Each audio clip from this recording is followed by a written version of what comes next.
Everybody, welcome to Sports with Ricardo. Lightbourn. Gotta say happy birthday, Bahamas, and yes, Quentin Gordon. I'm gonna sack him after this tonight. The Grand Bahama Bodybuilder Fitness Association held the Northern Bahamas Championship, folks. This year was bigger and better than ever. A capacity crowd at the Regency Theater for this year's show, and what a show it was. The Northern Bahamas Bodybuilding and Fitness Championship attracted a number of veteran and novice athletes from New Providence and from Grand Bahama. The judges for this year's championship, all accredited and proficient in the sport. Body fitness division for the ladies was like pulling teeth, painful and too close to call. Many of the body fitness competitors making their first appearance on stage, and a step to fitness success. Tammy Stubbs on stage in this year's competition and a crowd favorite in the Northern Bahamas Championship. Lorraine LaFleur came ready to compete, and compete she did, striking a number of powerful poses, and also a striking routine earned her the female overall title, and congrats. The men's physique competition was stacked with 14 competitors to the delight of the female fans. The men's physique had the females in the place on their feet and most athletes in this division.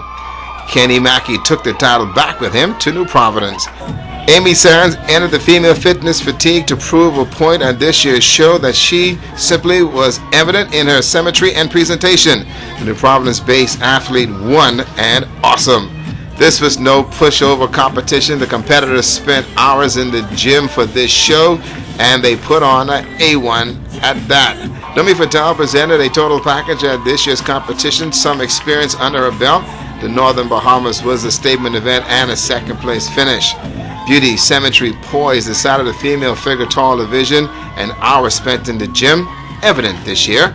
President of Bahamas Bodybuilding and Fitness Federation, Danny Sumner, said the show was awesome and 40-year independence celebration fit right in. Grand Bahamian, the crowd here tonight is indicative of what they love in this sport of bodybuilding, and the crowd continue to grow. Every year we have a bigger and bigger audience, and because of that, the participation fans and participating athletes make it more exciting. And I'm happy to be in Grand Bahama to a very big show in commemorative of the Bahamas 40th anniversary. The Federation now prepares for the Nationals and Hall of Fame Awards. You can expect some fireworks. Well, folks, the Grand Bahama Softball Association play the Tennessee Lutherans down the Express Food Mart 15-8. The Hugo Braves crushed Gateway 18-2. Immigration Enforcers stopped Cyrus Holmes Rock Star 17-4. And in co-eds play, the ladies in terms of the diamond, well, let me show you why softball can be a little bit hazardous. The HTC Bobcats Portside Flyers crossed the line, and Narissa Lockhart finding the strike zone early. Tara Evans in the box. A good look at a fastball that goes up the middle for a base hit. A run will score, and the Bobcats are on the move. Patrice Duncombe in the box, and Narissa lets this pitch get away. Patrice, I know that's gotta hurt.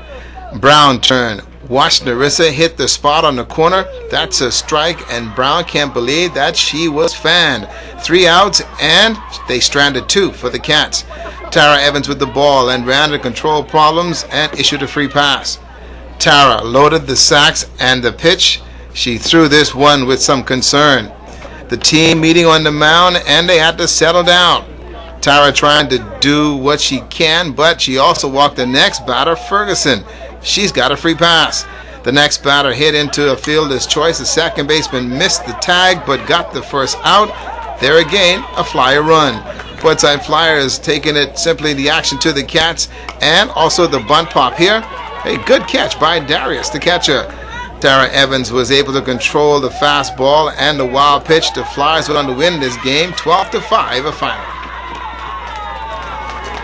Well, the Grand Bahama Baseball Association playoffs started, folks, and the Grand Bahama Port Authority regulators swept their rookies 7-zip to score in Game 1. Leon Cooper Jr. throwing a 2-hitter, striking out some 17 batters, and Marcus Holbert tagged with the loss.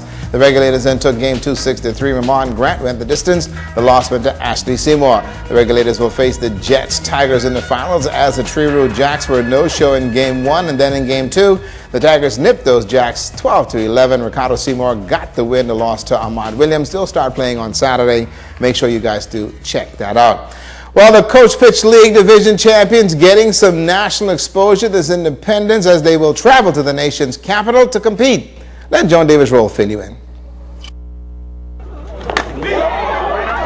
Riding on the wave of a win by the Grand Bahama Little League in the Coach Pitch Division as they competed in the Bahamas Baseball Federation National Championships, the Pelican Bay Flyers Coach Pitch team preparing to soar to new heights. The team is headed to New Providence for the Freedom Farm Independence Baseball Tournament.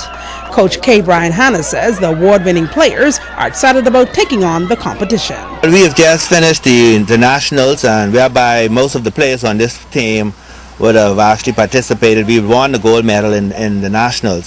So we're looking over to go over there to play our best, have as much fun as possible, and I'm sure we're going to run into some more competition, but confidently we hope to win. This baseball enthusiast says this opportunity to compete could not have come at a better time and speaks to the prominence of sports in this country. This is our 40th anniversary here in the Bahamas, and baseball within itself is growing tremendously. And that is one of the reasons why I'm actually going into Freedom Farm, leaving here to go there, because I just feel Freedom Farm, they've played a pivotal role in the development of baseball in the Bahamas and abroad. As far, I would say that they are actually leading the way in baseball. It gives me great pleasure to take this 40th birthday of the Bahamas and spend it with Freedom Farm, playing baseball with our kids. I guarantee you in 40 more years, we should be looking forward to be going to visit some of these guys in the major leagues. The players had a message of their own as well. Happy Independence Bahamas from the Pelican Bay Flyers! Cheers! All the best to the Pelican Bay Flyers as they compete in New Providence this Independence. Joan Davis Rowe, ZNS Total Sports. And I tell you, thank God for that little boy's mother.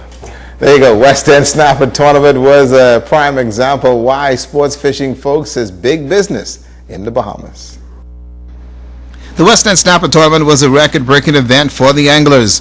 The OBB won the Snapper Division, the Foley boys second, and Triple Play finishing third. Tommy Foley and the boys also had a great win the overall fish weight category, and for good reason. Well, the Foley boys also won the largest fish, and that weighed in at 50 pounds. Yep, it was indeed a jack. OBB second place, also Triple Play was third. Now that was fishing at its best. The Minister of Youth Sports and Culture, Daniel Johnson, was impressed with the catch of the day. Sports fishing is big business, and with a native perspective, makes it even more beneficial for the Bahamas. The Prime Minister has endorsed it. Your MP, Minister Wilshcombe, has endorsed it. I think they're in Bimini trying to get that sorted out for next week.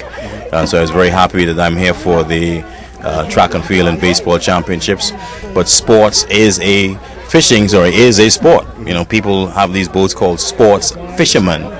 Sports fishermen. Sports fishing is a brand that we gotta own. We need to maintain. We gotta expand, and it will explode. The West End Snapper Tournament and Festival was truly a welcome event. The vendors were able to benefit, and there was something for everyone. The kids' stuff is where all the action was in West End.